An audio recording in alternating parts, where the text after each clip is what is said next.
most of my career with the Foundation, my job has been simple: investigate. Separate truth from folklore. Find the explanation hidden beneath centuries of myth. Most of the time, I worked alone. If I needed support, it meant something had gone badly wrong. If the Foundation deployed Echo-Seven, it meant something had already gone beyond the point of investigation. The call came just after 4 o'clock that morning. Priority Alpha, immediate deployment. No further details. By sunrise, I was driving through heavy rain towards County Durham. The River Ware had overflowed its banks. The roads were almost deserted, and long before I reached the containment site, I could already see Foundation helicopters circling overhead. Whatever had happened, it had happened fast. The first checkpoint appeared around a mile from the river. Concrete barriers blocked the road, while armed Foundation security searched every vehicle entering the exclusion zone. They recognized my credentials immediately. "Morning, Mercer," I nodded. "Situation?" The guard hesitated. "Commander Shaw will brief you." That was all he needed to say. Echo-Seven had already been deployed. As I drove deeper into the valley, the scale of the operation became clear. Armored Foundation vehicles lined the road. Portable floodlights turned the surrounding woodland into daylight despite the storm. Mobile command trailers had been positioned beside the river, their satellite dishes reaching into the gray morning sky.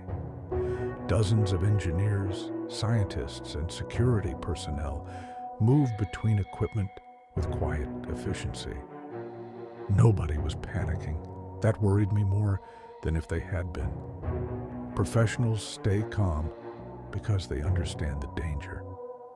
I parked beside the main command trailer and climbed out into the rain. The river looked wrong. The water wasn't flowing naturally. It churned violently, as though something enormous was moving somewhere beneath the surface. A familiar voice broke my concentration. "You made good time." I turned to see Commander Evelyn Shaw walking towards me. Dark, waterproof tactical gear, body armor, no unnecessary equipment, just the essentials. She looked exactly as I remembered, focused, calm, completely in control. I offered a small smile. "I've had easier journeys. You'll have a harder day." There wasn't a trace of humor in her voice. She handed me a secure Foundation tablet. "Read it while we walk." The report was already open. Containment Site 7. Operational since Foundation acquisition. Status: critical. Primary restraint failure. Structural movement beneath containment. Ancient support chambers compromised. Probability of breach increasing. I looked up. What caused it? "We don't know." "And the creature?" "Contained." She paused. "For now." Those 2 words stayed with me. For now. We entered the command trailer. The atmosphere inside was controlled, but tense. Digital maps covered every monitor. Live seismic readings scrolled across one screen while another displayed structural pressure throughout the underground complex. 4 communication specialists worked silently, each monitoring different systems. Nobody wasted a movement. Nobody raised their voice. This was exactly why Echo-Seven existed, not because they were fearless, because they remained disciplined when everyone else would panic. Commander Shaw pointed towards a man standing quietly near the operations table. He wore waterproof walking clothes rather than Foundation equipment. Early 40s, tired eyes, the sort of face that suggested he hadn't slept properly in years. "Adam, this is Thomas Lambton." I shook his hand. His grip was surprisingly firm. "I wish we were meeting under different circumstances." "So do I." His voice carried a weight I couldn't quite place. Not fear, responsibility. Commander Shaw expanded a three-dimensional map of the containment facility beneath the river. It stretched for hundreds of meters. Modern reinforced tunnels surrounded something much older. Stone chambers, ancient walls, circular foundations far older than anything the Foundation had built. Thomas noticed me studying them. My family built those. I looked at him. I thought your ancestor killed the worm. He held my gaze. That's what history says. There was something about the way he answered that made me stop asking questions. Not yet. Commander Shaw continued the briefing. The Foundation has worked with the Lambton family for generations. They understand the original containment. We maintain it. Thomas quietly finished the sentence. Neither of us can do it alone. I nodded slowly. So, what's changed? One of the engineers answered before anyone else could. We're losing pressure in Chamber 4. Another called across the trailer. Movement increasing beneath Chain 3. A third voice followed almost immediately. Thermal imaging is failing. Commander Shaw remained completely composed. Show me. The largest monitors switched to a live feed deep beneath the river. The image showed a massive stone chamber reinforced with steel supports installed by the Foundation decades earlier. Suspended above black water hung 3 colossal iron restraint chains, each disappearing into darkness below. Nothing moved. For several long seconds, nothing. Then, one chain tightened violently. The entire chamber shook. The camera feed distorted. Water exploded upward. Several technicians instinctively stepped backwards. The chain stretched. Steel screamed. Ancient stone cracked. Thomas whispered something under his breath. I looked towards him. What did you say? His eyes never left the screen. It shouldn't be able to reach that chain. Then, every alarm inside the trailer activated simultaneously. A communications officer shouted, "Commander!" Massive pressure spike. Another, "Chain 3 is failing." The lights flickered. The live camera shook uncontrollably for one impossible moment. The chain held. Then, with a sound like a cannon firing, it snapped. The camera feed died instantly. Silence filled the trailer. Nobody spoke. Thomas closed his eyes. When he finally opened them, he looked directly at me. Adam, it has never broken a chain. Outside, the ground beneath our feet trembled, and somewhere below the river where something ancient had just taken its first step towards freedom. Commander Shaw didn't raise her voice. That was the first thing I noticed. Around us, alarms screamed, screens flashed red, and every pressure reading beneath the river began to collapse. But Shaw simply keyed her radio. "All Echo-7 units, stand by." The response came instantly. Echo-1 ready, Echo-2 ready, Echo-3 ready. One by one, the operators checked in. 8 elite soldiers waiting outside in the rain. 4 specialists inside the mobile command unit. Foundation headquarters listening on a secure channel somewhere far away. Shaw looked at the underground map, then at me, then at Thomas Lambton. Her decision took less than 3 seconds. Echo-7, move. The words hit the room like a commandment. Outside, the operation came alive. The 8 Echo-7 operators moved from their vehicles in 2 tactical groups. No shouting, no hesitation, just disciplined movement through rain and floodlight. Weapons up, visors down, containment charges secured, portable scanners activated. They entered the access tunnel in pairs, disappearing below the riverbank into the old Foundation entrance. I watched them go. Then Shaw turned to me. "Mercer, you're with Lambton." Thomas looked at her sharply. "No." Shaw didn't blink. You know the old structure. He knows anomalies. I need both of you below. Thomas shook his head. You don't understand. If the containment is failing, the lower chamber is not safe. Shaw leaned closer. Nothing here is safe. That ended the argument. I checked the sidearm at my hip, tightened the strap on my field recorder, and followed Thomas towards the secondary access tunnel. Rain battered the temporary canopy overhead. Behind us, the mobile command trailers glowed white in the storm. Ahead of us, the tunnel entrance waited like a mouth cut into the earth. Thomas stopped before we went in. My ancestor didn't kill it, he said. I looked at him. Not because I was surprised, because I had been waiting for the truth. The story says he did. The story was changed. By the Foundation, Thomas nodded, and by my family. He stared into the darkness of the tunnel. John Lambton was told that once he defeated the serpent, he had to kill the first living thing he saw. That was the final part of the ritual, the price. His voice tightened. He came home expecting an animal to be sent to him, something he could sacrifice quickly, but it wasn't. No.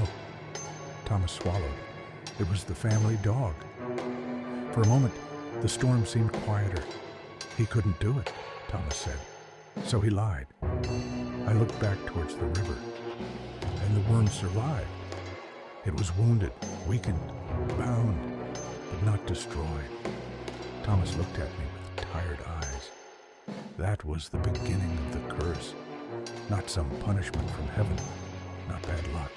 A failed containment, passed down through blood.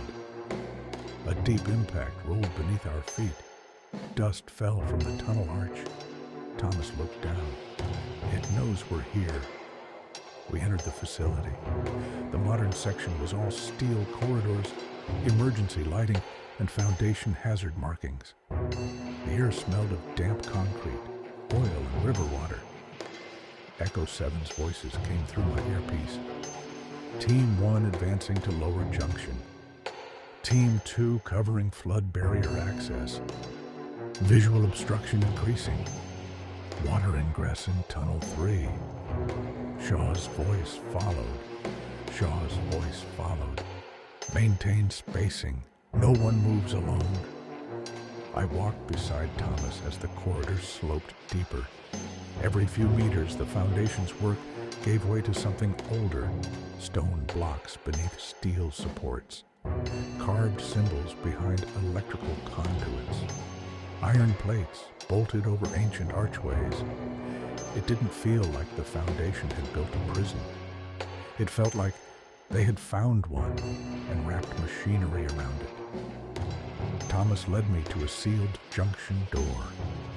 He placed his hand against an old symbol carved into the stone beside it. The scanner above the door lit green. The locks released. I looked at him. Bloodline access? Something like that. The door opened into an older passage. This section had no clean foundation lines. The walls were wet stone. The ceiling was low. The floor sloped sharply downward towards black water. Far below, something moved.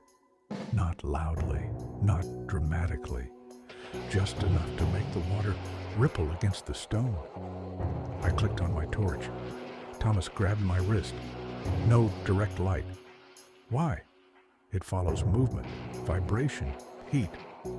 I switched to the dim red beam attached to my vest. Anything else you forgot to mention? Yes. He stepped into the passage. It learns. Before I could answer, Shaw came through comms. Mercer, report. We're entering the original structure. Team 1 has reached Chamber 4. No visual on the entity. A second voice cut in. Commander, Chain 3 anchor point is gone. Repeat, anchor point is gone. Shaw replied calmly. Copy. Fall back to marked position and prepare secondary locks. Then the channel crackled. A burst of static, a short shout. Then gunfire, not one shot, a full controlled burst. Echo-One's voice came through. Contact! Contact! Something passed under the platform, another operator shouted. Left side! Left side! Metal screamed over the comms.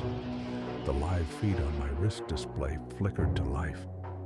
For half a second, I saw Echo-7 operators on a steel platform above black water. Floodlights cutting through spray, weapons firing into darkness. Then something enormous struck the platform from below. The whole structure lifted.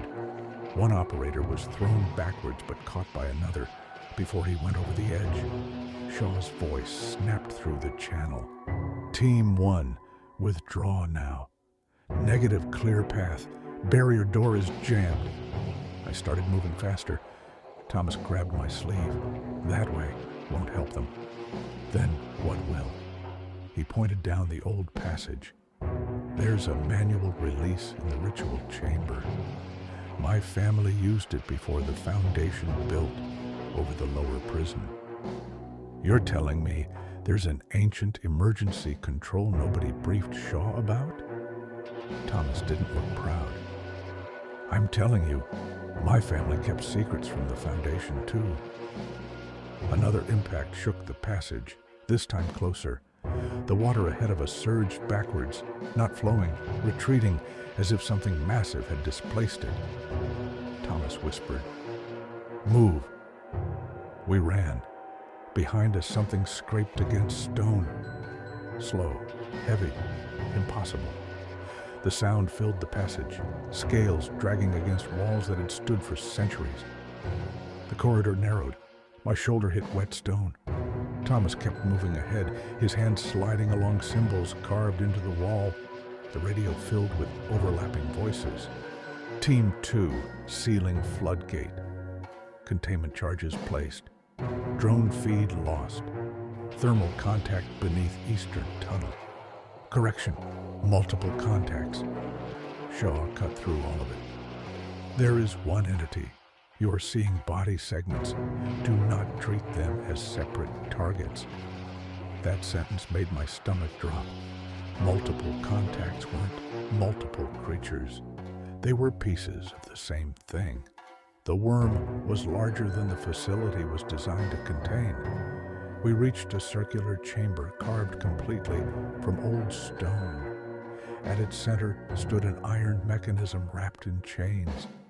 Not Foundation technology. Something older. Something built by hands that understood the creature before anyone thought to classify it. Thomas moved straight to the mechanism. This controls the old gates. I looked around. The walls were carved with the Lambton crest, old prayers and warning symbols worn almost smooth by time. This chamber predates the Foundation. It predates the house. He placed both hands on the iron wheel. Help me. Together, we turned it.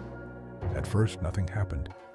Then, somewhere far below, gears began to move. Ancient metal woke beneath the earth. Through my earpiece, Echo-One shouted, "Door moving! Door moving!" Shaw's voice followed.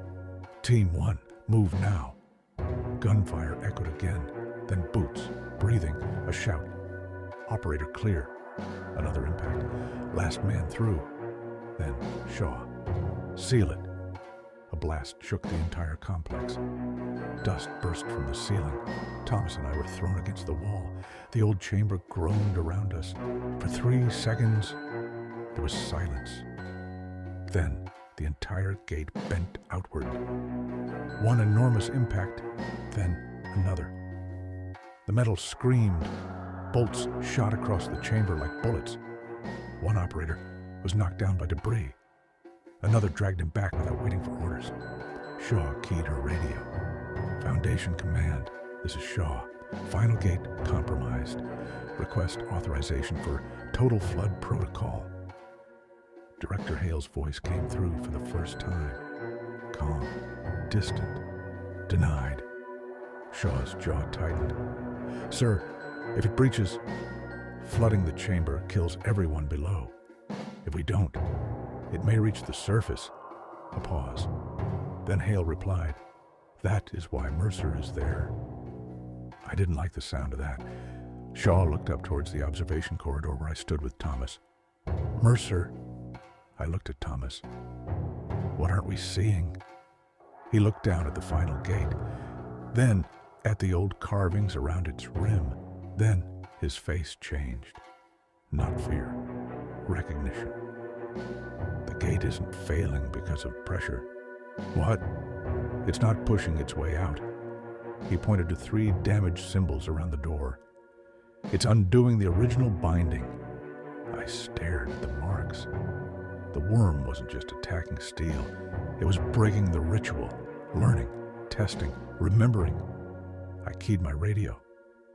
"Shaw, the final gate won't hold, not unless the original binding is restored."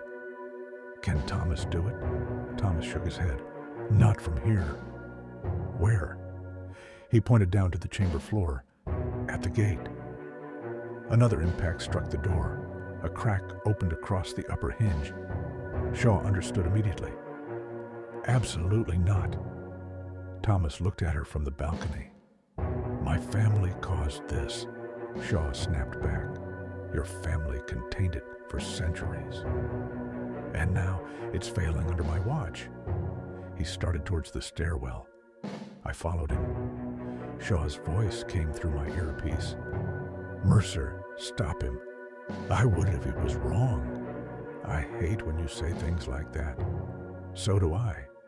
We descended into the final gate chamber. The sound was overwhelming. Alarms, gunfire, groaning steel, rushing water. The deep, grinding movement of the worm beyond the barrier. Echo-Seven adjusted instantly, forming a moving shield around us as we crossed the chamber. One operator shouted, "Moving left," another, "Covering," a third. Debris overhead. Stone fell from the ceiling. An operator shoved Thomas clear as a slab smashed into the floor where he had been standing. Nobody stopped. Nobody broke formation. They got us to the gate. Up close, the carvings were larger than I expected. Old iron had been set directly into the stone, forming a circle of symbols around the door. 3 of them were dark, dead. Thomas pulled a small blade from inside his jacket. I caught his wrist. "Tell me that isn't what I think it is." "It's bloodline work." "How much?" "Enough." Before I could stop him, he cut his palm and pressed it against the first dead symbol. For a second, nothing happened. Then, the old iron began to glow, not bright, not magical in the way people imagine. It looked like heat, moving through metal, a memory returning. The worm struck the gate again. Thomas was nearly thrown off his feet. I held him upright. He moved to the second symbol. Shaw stood 10 meters behind us, directing the defense. "Echo-Seven, hold line." The operators fired in sequence, not randomly, disciplined, measured. Each burst timed to push the creature back whenever it tested the gap. The worm changed tactics. A coil surged through a side breach in the wall. One operator was knocked across the chamber. Another was dragged towards the water. I moved without thinking. So did Shaw. She fired a containment round into the coil while I grabbed the operator's harness. For one awful second, I felt the strength of the thing pulling against us. It was like trying to fight the tide. Then the charge detonated. The coil released. We dragged the operator clear. He gave a breathless nod. "Still in." Shaw didn't even look surprised. "Then get up." He did. Thomas reached the third symbol. His hand was shaking now. The blood on his palm mixed with rainwater, dripping from the ceiling and black water rising around our boots. The worm hit the gate again. The upper hinge split. The final gate began to open. Not much, just enough. Through the gap, I saw the head, not fully, never fully. A jaw lined with pale hooked teeth, a wet black eye, ancient flesh scarred by iron, fire, and centuries of failed escape. The eye fixed on Thomas, then on me. For one strange moment, the noise seemed to drop away. I understood then why John Lambton had failed. Not because he was weak, because the cost had been human, because every containment has a price, and someone always has to pay it. Thomas pressed his bloody hand to the final symbol. Nothing happened. He pressed harder, still nothing. His face drained of color. "It isn't enough." The gate opened wider. Shaw shouted, "Mercer, move!" But I saw it. The broken section above the third symbol. The old iron connection had snapped away from the foundation reinforcement. The ritual wasn't failing. The machinery built over it was interrupting the circuit. I grabbed a fallen containment spike from the floor and jammed it between the broken iron and the modern steel brace. The symbol flared. The entire ring around the gate ignited with dull red heat. The worm recoiled. Thomas stared at me. "How did you know?" "I didn't." That was the honest answer. Sometimes investigation is evidence. Sometimes it is instinct. And sometimes in this job, you move before you understand why. The final gate began closing. Foundation engineers shouted from the control platform. Containment field returning. Pressure stabilizing. Manual binding restored. Shaw raised her radio. "All units, final withdrawal. Move now." Echo-Seven began falling back, one by one, covering each other, dragging the wounded, keeping their weapons trained on the narrowing gap. The worm struck the gate one last time. The entire chamber shook. The containment spike I had placed began to bend. Thomas grabbed my arm. "We have to go." I looked at the gate. It was almost sealed. Almost. Then the worm forced part of its jaw through the gap. Steel tore. Stone cracked. The eye appeared again, close enough now that I could see my own reflection in it. For the first time that day, I felt fear rise in my chest, not panic, recognition. The same cold certainty I had felt at Skinwalker Ranch. The same thought. What if fear was enough? What if the scar reacted? What if I became the breach? My forearm burned beneath my sleeve. I looked down. The old wound pulsed once. Then Shaw's voice cut through the noise. "Mercer!" I looked back. She stood at the retreat point, hand extended, not afraid, not asking, commanding, "Move!" That snapped me out of it. Thomas and I ran. Behind us, the final gate slammed shut. Foundation engineers triggered the emergency locks. 1, 2, 3. The chamber filled with the thunder of ancient iron and modern steel sealing together. Then came the deepest sound of all, the sound of the worm being forced back down, not killed, not defeated, contained. The water dropped suddenly, draining through emergency channels. The alarms faded one by one. The red lights stopped flashing. For several seconds, nobody spoke. Echo-Seven stood in the ruined chamber, soaked, wounded, and breathing hard, but alive. Commander Shaw slowly lowered her weapon. She looked at the sealed gate. Then she keyed her radio. "Foundation command, this is Echo-Seven." A pause. "Containment restored." Director Hale's voice answered. "Confirmed." No congratulations. No celebration. That was not the Foundation's way. We had not won. We had prevented a disaster from becoming public. There is a difference. By late morning, the rain had stopped. Recovery teams moved through the site. Engineers reinforced the damaged tunnels. Medical staff treated the wounded operators. Foundation vehicles removed debris before local authorities could ask questions. To the outside world, it would be recorded as flooding, a structural collapse, an emergency inspection near the river. Nothing more. Thomas Lambton stood alone near the water. I joined him. For a while, neither of us spoke. The river Ware had calmed. It looked ordinary again. That was always the strangest part. The world has a way of hiding its monsters once the danger is past. Thomas looked exhausted, older than he had that morning. "My family will continue the work," he said. I looked at him. After today, especially after today. He watched the river. John Lambton spared one life. Because of that, generations carried the cost. He was human. Thomas nodded. So were we. Commander Shaw approached from behind us. Her armor was scratched. Her face was cut above one eyebrow, but her voice was steady. "The sight will hold." Thomas looked at her. "For how long?" Shaw glanced towards the river. "Long enough for us to make it stronger." That was the closest thing to comfort she offered. Then she looked at me. "You saw something down there?" It wasn't a question. I pulled my sleeve slightly, enough to check the scar. The skin had cooled. No glow, no heat, no opening. Nothing we need to deal with today. Shaw studied me for a moment. She knew I was holding something back. She also knew when not to push. "Get some rest, Mercer." I almost laughed. "You ever give that order to yourself?"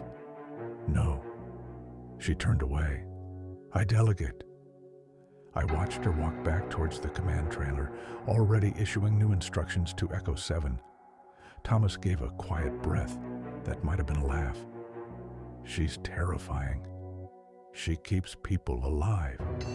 "Good." He looked back at the river. "We'll need that." Before leaving, Thomas placed one hand on the old stone marker at the edge of the site. No ceremony, no grand words. Just a man acknowledging a burden passed down through blood. I understood then that the Lambton curse had never been about punishment. It was about responsibility. The story the world knew was simple. A young man fought a monster. A serpent was slain. A family was cursed. But the truth was heavier. The worm had never died. John Lambton had lied because he could not bring himself to kill something loyal and innocent. The Foundation had buried the truth because the world was safer believing in legends than understanding containment.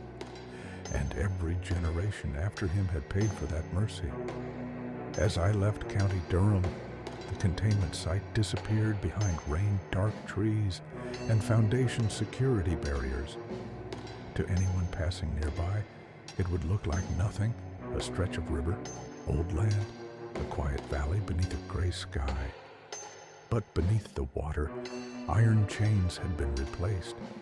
Ancient gates had been sealed.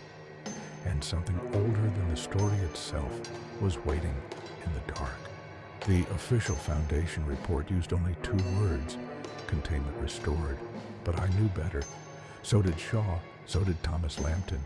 The Lambton worm had not been beaten. It had been reminded of its prison. And prisons eventually fail. Legends do not survive because they are remembered. They survive because someone is still paying the price.